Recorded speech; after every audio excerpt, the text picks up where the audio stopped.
Hello, Into Tomorrow listeners and viewers. Welcome to this week's ITTV Update. I'm your host, Dave Graveline.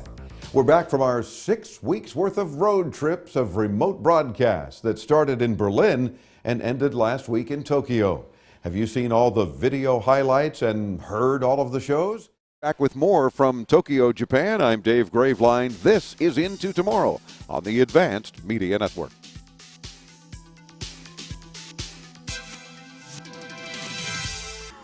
In time for Halloween, we want to hear your tech horror stories. Call the Graveline at 1-800-899-INTO. And you can win fabulous prizes when we use your call on the air. More details at our website. Thinking about investing in a Bluetooth wireless headset? Coming up, Rob Almanza will show you some of his favorites. Andrea will join us with this week's tech term. But in the meantime, here's your favorite tech history guy, Chris Graveline. This week in 1879, after 14 months of experimenting in Menlo Park, New Jersey, Thomas Alva Edison succeeded in producing a working prototype of the electric incandescent lamp. It could burn for 13 and a half hours. In 1955, the microwave oven was introduced in Mansfield, Ohio at the corporate headquarters of the Tappan Company. The manufacturer put a $1,200 price tag on the new stove that could cook eggs in 22 seconds and bacon in 90. In 1982, Epcot Center, or Experimental Prototype Community of Tomorrow, was dedicated by Disney Chairman E. Carden Walker at Walt Disney World, Florida. That's our look back at This Week in Tech History. This Week in Tech History is brought to you by Tiger Direct's Deal of the Day. And don't forget to check out our new Deal of the Day at noon, a new deal every day.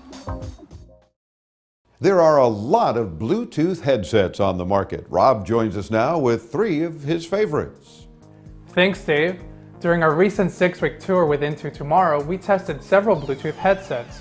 Here we have 3 of our top choices. Let's start with the Z9 from Blue Ant. It has a dual microphone and features voice isolation technology that eliminates background noise. You can pair with up to 3 devices and it transfers seamlessly between all of them. Very neat design and comfortable, just under $100. This is the Genius BT03A Bluetooth stereo headset. You can pair it with your cell phone as well as with an MP3 player. It comes with an audio transmitter that you can plug into your MP3's headphone jack if your device doesn't have Bluetooth. We found them a little odd looking with one wire between the 2 earpieces, but they work well. They retail at $99. This one is one of the most stylish headsets we've seen. It's the Jawbone.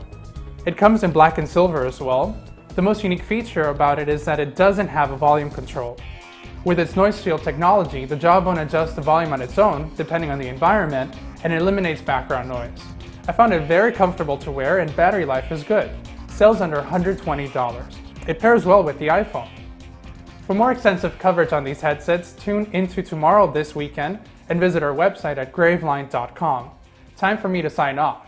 Can you guess which one's my favorite? Take it away, Dave. Hey, leave some for the rest of us to try. Sheesh. It's now time for Andrea and the tech term of the week. Thanks, Dave, and welcome back. This week's tech term is buffer. And buffer is a section of the computer's memory that holds data and stores it for a short amount of time. The purpose of a buffer is to hold data right before it's used.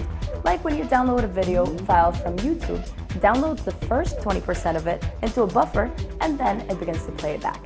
While the video is playing back, the computer keeps downloading the rest of the clip and it stores it into the buffer. Buffering is also used to improve several other areas of computer performance. Most hard disks use buffer to have a quick access to the data on the disk. If we didn't have buffers, computers wouldn't run as quick as they do, and we would have to wait a long time for downloads. That's this week's tech term, buffer. I'm buffering. Back to you, Dave. Thanks, Andrea. Do you have a tech horror story about some consumer electronics product that just didn't work the way it should have?